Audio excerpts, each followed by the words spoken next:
Hey guys, what's up? Sectatron here from OneHive Gazette, here with the next war recap video.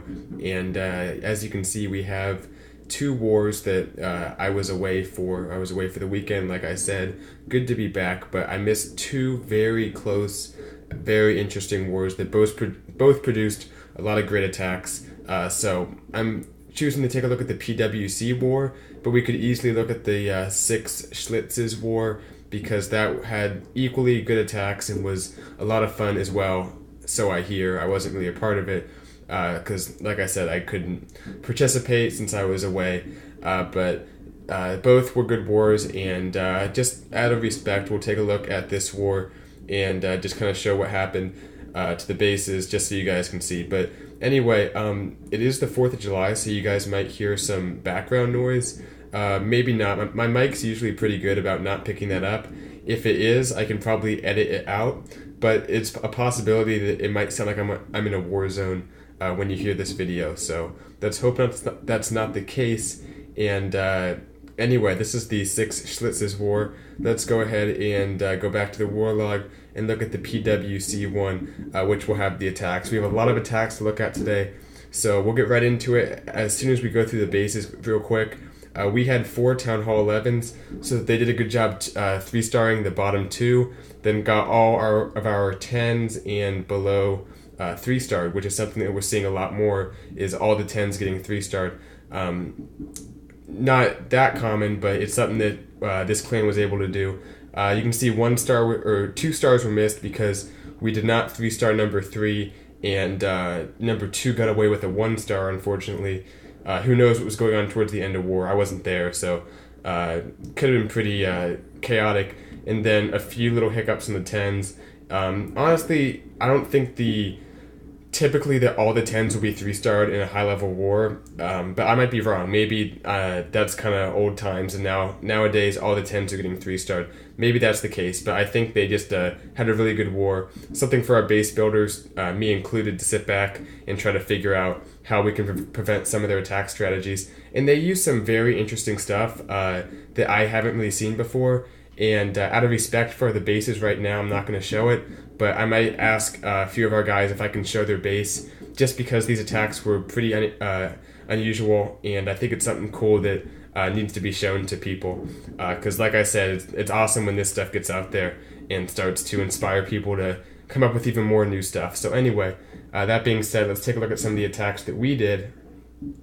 Starting with Trigger Man taking on number 4, and I was told there was a swag spell, and I can confirm that after watching it. He did swag his freeze spell, which is really cool because this is a Town Hall 11 versus a max Town Hall 11 besides the walls. So not an easy 3-star by any means, but a pretty standard bowler attack. Comes in on each side with a few healers, a few bowlers, then the main group up the middle.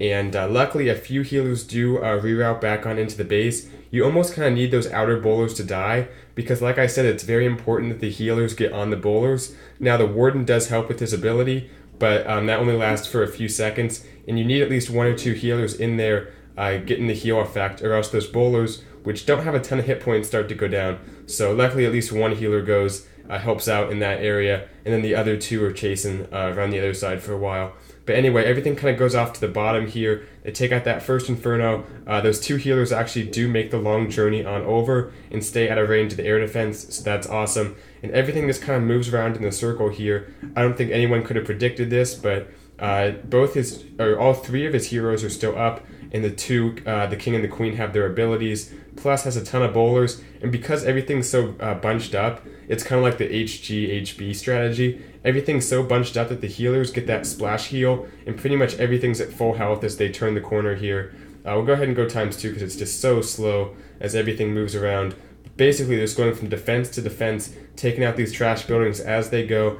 Pops the King's ability right there, so he'll get out ahead a little bit, but he'll tank for a while, and things start to go through the wall here because he cleared out so much.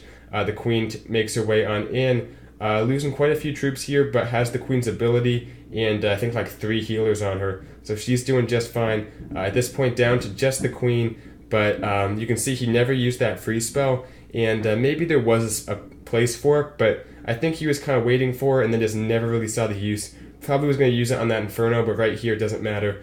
As soon as those skellies go down, the Queen takes out the Inferno and swags the spell right there on the storage. So awesome attack to trigger man. Let's keep moving to number 10. We're going to take a look at 2 attacks by Ragnar OK, and something that I actually haven't seen in my clan in Genesis at Town Hall 10 is a mass miner, because they're only level 2 and level 4 is max.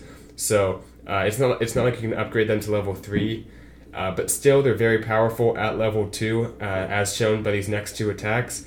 And what you'll see here is he comes in with a kill squad, creates the funnel, drops down a jump, a goal in the tank, then his heroes, and I think about like 3 Valks, 4 Valks. Everything makes its way in, then goes ahead and just spams those miners in, kind of a 2-finger drop. You can see there's a group at the top and a group at the bottom, and you'd think you need to funnel those in a little better, but he kind of doesn't, because the Queen deals with the CC troops. She gets the dragon. The kill squad got that first Inferno, the Queen.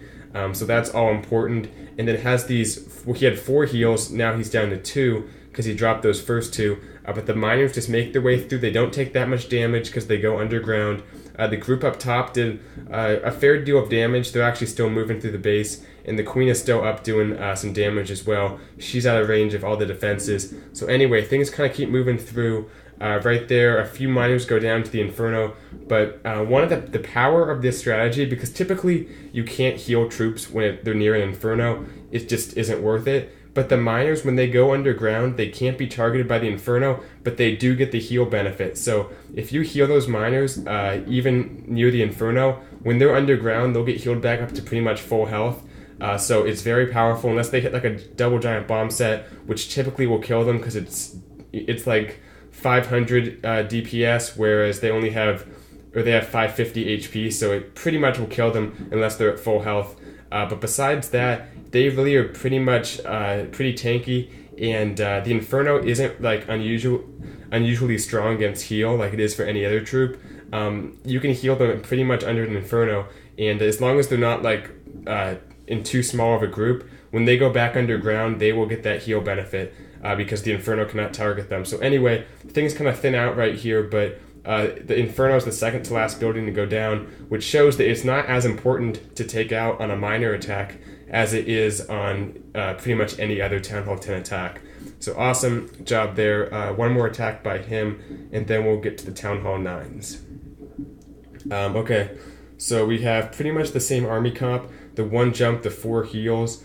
On this base here, Tim, number 12, comes in with the same golem, the tank, gets down some wizards, and at this point the golem's losing health pretty quickly, has the 3-point defense on it, so make sure to create that funnel quickly. The jump, the 3 Valks, the Queen, the King, everything moves on in. The funnel's not that great, but everything goes in, so it works out fine there. And kind of same as last time, a few miners at the top, and then the main group at the bottom here. Still, neither Inferno's down, actually. The kill squad really didn't do much besides get the CC troops, because those miners can't target air troops. So it was important to get that baby dragon and everything else in there taken out by the kill squad. But anyway, just keeping those miners healed, focusing on the large group up top, or the large group at the bottom. I think the top group was just a funnel troop to help his kill squad out. But right here, the Queen actually will get that second Inferno tower taken out right there. So that's a huge help to the miners, because even though it's not as important, it's always helpful for it to go down. And then right here, hitting a few giant bombs, but has them healed up. The Queen's sitting back behind them, and they are just destroying this base. He actually crushes this base a lot worse than the last one. So anyway, awesome attack, has 1 heal spell left. Probably doesn't need it, but we'll go ahead and fast forward, because I think he does drop it on this group of miners as they move through. But still, I mean, I don't know how many that is. It's hard to tell, but looks like a lot. Looks like a ton of miners. Or maybe he doesn't use this last heal. So another swagged spell. We're seeing some very powerful strategies at Town Hall 10 and Town Hall 11. Some swagged spells. So I'm not going to get too into the Supercell has to balance this, but it's something to look at definitely, because we're seeing some very powerful strategies emerge. Especially with the friendly challenge, people can practice this so much. So anyway, not a bad thing, just something to keep your eye on. Let's take a look at 1HGHB, because I did the attack strategy, but I want to show some follow-up to that of people using it. And we have Fahim doing a pretty standard attack, goes ahead. I'm not sure why he drops the one giant out in front, maybe to test for like spring traps, so he doesn't lose too many, but that's kind of a weird place for a spring trap anyway. But anyway, giants are being healed up, and they really don't go down with that many healers on them. The splash damage doesn't affect them. The point defense isn't that big of a deal. Those giants do not die very easily under the heal. But there go the bowlers, which are kind of hard to funnel in, so it does a good job getting them to actually enter the base, or at least like 3 of them. The other 2 are going around. Drops down the rage, the poison. Those minions go down pretty quickly under the poison. And the healers are doing a great job. They're getting the benefit of the rage that he used on his troops. Everything's going down, and like I said, because things stack up on the walls, the splash heal is so helpful. He actually does bring a jump, which typically you don't bring, but I think just to move his troops ahead a little farther. But notice how he let them group up before he dropped the jump, because he wanted them all to be together, getting the heal, and then once it was time, drops the jump, lets them keep moving. Nice placement there. Anyway, the hogs are coming, and they're taking out these outside buildings. Not doing a whole lot, but he does have the heal for when they head north, because at this point his troops are pretty spread out. He had a few balloons too, which is a nice touch, but the hogs are the main star of the show from now on. They're going to head up north, take out these last few defenses along with that heal. So anyway, this base is pretty much crushed. It seems like we're going ×2 very early in the attacks because it's over so quickly. So far pretty much every attack has been a blowout if you count the first one. But anyway, the skellies do get on those hogs and take them out. But all the defenses are down at this point, and it's over. The great thing about this attack is your heroes are almost always at full health if you do it right at the end of the attack. So it looks nice, and you can even do a farming attack pretty quickly because of that. So anyway, number 18, Shrek. Getting a little bit tired, but I'll fight through it. 2 more attacks to look at, and this one I liked because it was kind of cheeky, but it was also so simple. Just drops down the heroes, that wizard for the funnel, and the queen, a little scary here. She could go to the outside, but he trusts that she'll take out that cannon, then go back in for that air defense as soon as the mortar goes down. And also, luckily, if she targeted that golem, she'd be in trouble there, because the goal is just to get the air defense and the queen for the price of just his heroes, and then that golem and the CC won't do anything to the balloons and all the air troops. So a little bit of a risk there, because there's no guarantee that the queen's going to target that air defense, or that the golem won't make it out in time. But maybe gets lucky, maybe just well planned, I don't know, whichever one you call it. But either way, the expos are on ground only, which definitely helps out. So the balloons make their way through pretty easily. Still has a ton of lava hounds up, just the second one busts right there, but still has 1 at half health, and then 2 more at full health. So had kind of like a penta attack, but with 3 air defenses and no queen. This is a pretty easy 3-star. So many lava hounds just sitting there. I think the third one did bust, but these next these next 2 aren't going to. Still has plenty of cleanup though, and that golem actually will go down. So anyway, things are kind of clumped up, but he saved 2 balloons, which was very smart for cleanup. So as we fast forward, he drops those in on the other side of the base to help with cleanup. Nice attack to Shrek. Good job on that. And yeah, very, very well planned. And he actually brought a freeze spell at Town Hall 9, which you almost never see. But actually, I missed where he dropped it. Maybe on like the air defenses or something. So anyway, awesome attack there. One more as this video wraps up. We want to look at, 23 Rich. There were so many good attacks that I can't show, just because I want the video to be about 15 minutes long. Can't talk for that long, except in my rare live base builds where I have to fight through it. But anyway, had to pick just kind of what I thought were the best, but there was a ton of grid attacks, is my point. We actually saw a couple of these Valk baby dragon combos. This is only one of a few that I saw. And I'm not completely sold on it, but it's getting the 3-star, so I thought I'll go ahead and show it, see if you guys see anything in it.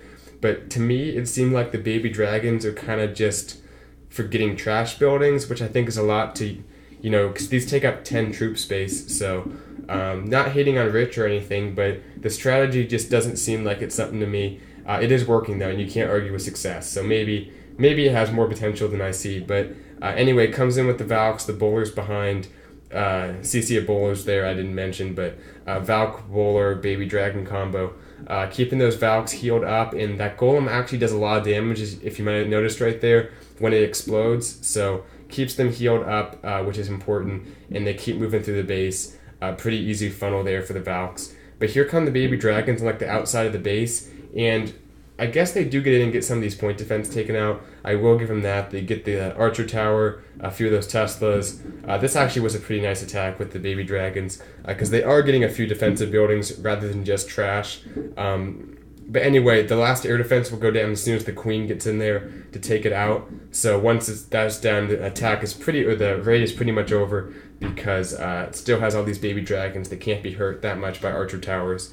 Nice poison on the king. Everything converges. So actually, I will give them credit that the baby dragons got pretty good value on this attack, but I'm still not quite sold on it. Maybe it's something that I'm just, as a Town Hall 10, I can't see, but I guess we'll have to wait and just kind of see how this fans out. But definitely a nice attack, regardless, using this new strategy. Nice attack to Rich. Anyway, though, that is the recap. Hope you guys enjoyed it. Like I said, hopefully there's not too many loud noises in the background. I'll do my best to get rid of that so it doesn't sound like I'm in a war zone. But anyway, thanks for watching this one. A good war to PwC. They had a very solid war. You can see here as we scroll up. They just those top two Town Hall 11s, 55 on each of them. So anyway, was an awesome job. I think these are their Town Hall 10s that went up and did that, which allowed their Town Hall 11s to go down. I will see if I can show some of these attacks, because they were absolutely insane, at least from my perspective, because I haven't seen anything like it before. So tough war for us, but we'll bounce back. A few adjustments to make, I'm sure, and we should be able to get back out there in the next few arranged wars we have and try to put up a good performance and see if we can get the win. But had a good war against 6 Schlitzes, like I said. A little bit of redness in our war log, but that just means we're having fun and getting some close wars. So anyway, thanks for watching this one, and I'll see you guys later. Bye, Sector Toronto.